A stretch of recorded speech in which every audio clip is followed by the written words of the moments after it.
Maybe I'm not just quite ready for the IMCA division yet. I mean, as far as stepping up to the A mods, says he's going to spend another year in the sport mod, get a little more seat time, and kind of work on the setups and stuff. So I mean, that's not a bad thing for him to make that call if he doesn't feel like he's ready to move up and race with those guys in that bigger division. That being said, Michael Melton we watched him progress throughout last season. At the end of the year, he was really coming on. Yeah, he did, and he gives a lot of credit. One, he stepped up to a newer car. Newer for him. It's a used car, but it's newer for him. I believe stepping up to that program benefited him a lot. Plus working with, a veteran of Kenny Miller, chassis setup, everything else. And then those two practices that he came out back to back, week to week, definitely went from, kind of being rusty to that second week picking up, almost a half a second, almost a second faster. And that's quite a bit. I mean, you talk absolutely. about going from, mid 17s or 18s or whatever in the first practice, and then you're down to low 17s, high 16s, and now you're kicking off low mid 16s. That's a big improvement. By opening night, that's a big jump. I mean, you go from a second and a half from practice to now, that's a huge jump. Right. Brandon Penny, he was in that 00. Fast as always. I mean, that's one of the guys and stuff that you have to watch every single time you come out there. No matter where he goes, he is always fast. Michael Melton, once he kind of started stretching that lead out a little bit, kind of got there with Brandon. He would run the middle or the bottom of the middle and would get nice drive off. Penny would kind of get him down the straightaways, get him into 1 and 2, and they'd just battle back and forth. They were taking each other's line. Bad situation for Brandon going into turn 3. Kind of got loose, got mixed up and spun out, got actually hung up on a Uke tire. Had to start in the back. Came back up, and again, Michael at that time, he just started, no caution stuff came out, tires and stuff were warm, took about 4 or 5 laps with his G60s. We all know sure. G60s, get them cold. It takes a little bit for these guys and stuff to get going again, but he's a smart driver just like anybody else. He shakes the car down under caution, keeps those tires warm. Pulled out about a 3 or 4 car length lead, and by checker flag time, that's who it was. It was Michael Melton all the way. Well, not having those cautions in the late stages worked against Penny and definitely benefited the Melton car. And that's exactly what it was too. Northwest Extreme late models during Trophy Dash. The only one that was extremely fast was Jimmy Schramm. Fast. I mean, he ran away with the trophy. Well, that car just looks fast. The new scheme on that car is not Jimmy Schramm. The 22 Jimmy Schramm. Yeah, it's not Jimmy Schramm. No. it was totally different. Because when he rolled out on the track, I looked over at Wendy and I said, "Who the hell is that?" Because it came late. It didn't have any information on him. And when it came and he went across, our transponder, it showed up Jimmy Schramm. And I looked over and I said, "Are you sure that's Jimmy?" Well, I got a text message this week from another driver saying, "Hey, look. Here's Jimmy Schramm's new look for 2016." And I looked at that car and I went, "Wow, wait a second." Yellow and Yeah, I just kind of looked at it and said, "That is not a Jimmy Schramm's, typical historical. Looking back on his career, that's not how his cars always looked." It's a neat deal to see Jimmy do something different like that. That's a great looking race car, and as announcers, the kind of cars we like because you see cars like that on the racetrack for sure. Yeah. Yeah. So. No, he was very, very fast. Won the trophy dash when he came out and actually, we presented, the trophy and started talking to him, and I came up and I said, "Hey," look, it's my second boss, and he just kind of shook his head, and he says, he appreciated everybody coming out, and he says that, I asked him, I said how the car felt, and he says felt really good. He says we're ready for the main. Had a little bit of issue, didn't have the finish. I think he won in the main because it was actually his brother Jerry Schramm and Steve Moore in the 8 car that was piloting for Sonny Modoff. Steve Moore piloted that car this week, and bad fast. Steve's good at Sunset. Wow, those two guys. I'll give credit to Steve Moore. He ran the cushion like he was on a rail. Used tires from last year. Jerry Schramm ran the bottom very, very, very fast on the bottom. There was some moisture and stuff still down on the bottom. That left rear picked it up, has some good drive off. Steve Moore, though, would get him going in the turns and just, he'd crank that car and that right rear he'd get up on the bar, suck that right rear down, left rear up underneath the seat and just totally drive off. But he's 10 laps to the end. It was, they had some cautions and stuff and kind of give kind of gave Steve a little bit of break, trying to get him back again. California restarts, of course, you can start where you want. But Steve definitely on the outside. He tried to get him down low a couple times, and Jerry just shut the door. He says, "That's my lane, man. Yeah, he ain't gonna be there." But Steve, about 10 laps to the end, kind of fell back a little bit. I just didn't have any tire left. I talked to Sonny the other day about it, and I said, hey, man, what a great run. He says, yeah. He says, could you imagine what he would be like on new tires? No. I was like, what? And he says, man, those are my old last year tires. He said, we're on a tight budget this year. We have no sponsors. His big sponsor that helped him out for years passed away. So he doesn't have the money that he used to for his tire sponsor, his fuel sponsor.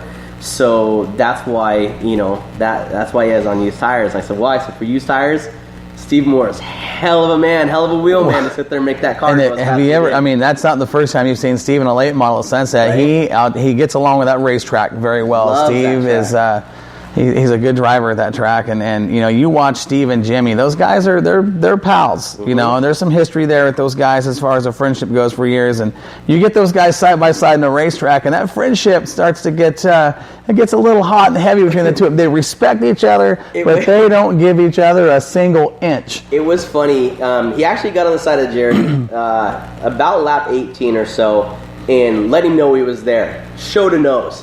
And you could see Jerry pick it up a little bit because you could tell that. I mean, he didn't see nobody, so he's gonna be conservative, right? He was still running the bottom. Nobody was on the outside. Nobody wasn't showing a nose or nothing. And all of a sudden, here comes Steve. Steve got a great run down the backstretch and about got him coming out of 3 and 4. And Jerry's like, whoa, okay, hold on, maybe we might need to catch another gear here, go a little bit faster. Because you could tell when he went back into turn 1, I mean, he kind of got it crossed up. He's like, now I got to kind of try to slam that door on Steve Moore. So it was a great run. Northwest Dwarf Cars. These guys were crazy I heard there was a lot of action in that race. So, okay. Jake Van Orkway. This man in the 53B it started on the pole with Ryan Martinez on the outside in the front row. Van Orkway, he literally held it for 13 laps. And then all of a sudden, here comes Shane Youngren. Okay? If we all remember, if we've been following the Dwarf Cars, for months. You know who Shane Youngren is. Youngren, yeah. I watched this kid from when he first started out in just a pile of stuff to what he has now. Him and Martinez, of course, ran for the championship last year. Martinez actually won it, but Shane came in second. It came down to Sunset Speedway, actually, and it came down to whoever had finished in front of each other. So I talked to, of course, I do our little walk-arounds and stuff, and I talked to Shane, and I said, hey, how's the car? And he says, I don't know, man. He says, kind of got torn up, here a couple weeks ago, basically ripped the, whole rear end out of the car. I mean, did a lot of damage and stuff to it, and put it back together. He says, we'll see how fast it is. I said, all right. So with a bold move on about lap 14, Shane took over that spot. And it was just, he would go to the high side and he would come back down, he'd diamond it and just get a huge run. So Martinez, of course, your 2015 champion or whatever like that, would battle for that spot, battle for the lead position quite a while. And then on lap 20, the red flag came out for a huge rollover. When I say huge, it went over, 2 or 3 times. There's a couple videos and stuff, a 20-second video that actually came out of turn 1. But it was the 23 car, and it was of James, see if I remember the name right, Brinster. B-R-I-N. Brinster, yeah. And the owner of that car. Unfortunately. Marty, Bobby's dad. In 2015 chassis, brand new, okay, said, hey, you know what, kid, drive this car. So they were actually in the national championship points, right? And they just got back. And he says, we're going to come out, opening night, all that type of stuff. That kid felt so bad. The cool part about it is that regardless of whatever happened to the car, once the car got rolled back over, Sunset Speedway track safety crew, one of the best first responders, just like Extreme Fire and Safety Absolutely. down there in Willamette. Yeah. These guys are on top of Quick it. These on guys that. are, volunteer firefighters. They do this. They've been doing this for combined years and years and years, so they know what to do and how to do it. Red Flag immediately came out, got to the car, made sure James was okay, flipped the car back over, and he walked away. That's the important thing right there. Huge part because of the safety that he has. He has, the proper helmet, gloves, fire suit, head restraints, all that. Car wasn't so bad, but it ripped the motor mounts out of the car. I mean, they spun down the front stretch a little bit, kind of got crossed up. He really had nowhere to go. Wheel hopped another car and then took a tumble past the flag stand and ended up on his top.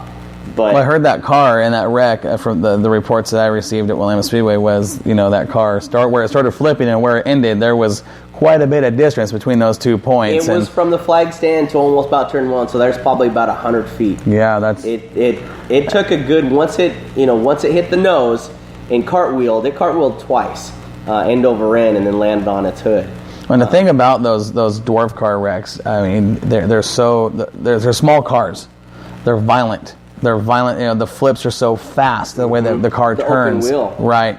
And when it rolls, whether it's barrel rolling or going end over end, that's such a short radius, such a short rotation. Yep. Just they're violent wrecks. Power to weight ratios in these cars. I mean, these guys are running 1,200 Gixxers or 1190 Gixxers, and pushing out some huge horsepower. Most of them stuff now run all fuel injected and they're all Right. on methanol, so they're trying to gain more and more out of these cars every single year. And power to weight ratios, I mean, they're just pissed off bumblebees, realistically, and fast. Well, the power to weight ratio on the cars really isn't much different than say a sprint car. Exactly. I mean, it's very comparable, and the wrecks are just as bad. I mean, and they don't have a wing for the cushion when you do go over. They just have exactly. And you're so confined. A lot of them and stuff now run the full containment seats, and they'll run arm restraints just like a sprint car driver because the doors could open, arms could go out because they're so small. They try to do everything safety wise. To try to keep enclosed in the car. Once Restart came back out, Shane, I mean, he took off. I talked to him, in the interview, post race, in the winner's circle, and I asked him. I said, after that, Red Flag came out, how did you feel? I said, you have Martinez behind you. Jake Van Ortweg came back. How do you feel about this? He goes, man. He says, I had no brakes. He says, I'm thankful that the caution came out. So sorry and stuff for James. He says, but I had no brakes. I had to cool my brakes and stuff down. But he was very pleased for the 2016 season. Opener. Good start to have a good start. All things considered, yeah. Right. So the late model class or the street stock class, Bridgeport Logistics. This is what I want to talk about because the Sunset Street Stocks, that's a show. These guys here were it was insane. There was a battle everywhere. Whoever's in the lead, it was 2x2 all the way back, 5 rows deep. Everybody was battling. You had Justin Case. He was in the 18 car this year. He's back in that 18 car. Yeah. You had Brian Roden, Mark Farah. Brian Roden was my. We'll talk about that in a second. Yeah. So, nobody. As soon as these guys came out, they did 2 parade laps, just to kind of talk about Bobby again and kind of show a little bit of memorial. It was scheduled for 40 laps and got cut down to 35. And to get into that a little bit, me and Brian talked a little bit on Facebook about if it would have went 40 laps, he might have been a huge contender for that win. But the 11X of Don Schott, he started out on the pole, very fast all night long, very fast in qualifying, very fast in hot laps, very fast in trophy. I mean, he was fast. He would pull out to a 2-car length by the rest of the field, and he was just gone. The car was just hooked up and ready to go. Hey, that is, out of all the drivers in the Northwest, I got to say he's one of my favorite drivers to watch. The guy's born; he's 100 years. He was born 100 years too late. That guy, right? He's an outlaw, gunfighter. This guy is just shooting from the hip. You're going to be hard pressed to go anywhere in the Northwest and find a more exciting driver to watch. He gets in that race car and it's hammer down, let her hang out. You know, he's letting it ride, and I can just imagine that 11X up front going, "All right, boys, you want some of this? Come get some." The crazy thing too is I talked to him too, and he sat there and he says, because they got to the track a little bit later and stuff too. Reason why? Because I asked him, I said, "Hey," I said, "you guys are just now showing up?" He says, "We worked this morning." These guys do check. I mean, he owns Checker Flag Asphalt. They were doing asphalt at 5 o'clock in the morning till noon. Went home.